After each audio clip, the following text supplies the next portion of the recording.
Kay mga kagigil, merong konting liempo dito binabad ko lang binarinate ko, parang gano'n na rin. Sa toyo, kalamansi, ayan, asukal, betchin, konti, ayan.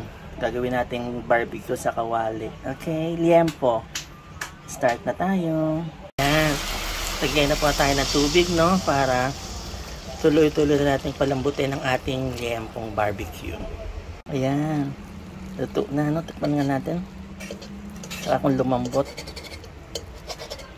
Lambot na nga. Tikman na natin, mga kagigil.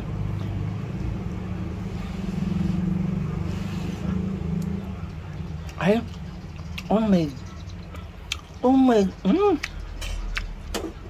ay, napakasarap. Kain tayo mga kagigil. Ayan na nga, kain na tayo mga kagigil. Ang sarap-sarap ng liempong barbecue. Tapos yung rice, kaya ganyan, kasi yung kawali na pinaglutuan ka ng barbecue, nilagay ko. Hinilamos ko siya, kaya ayan. Sarap-sarap yan mga kagigil.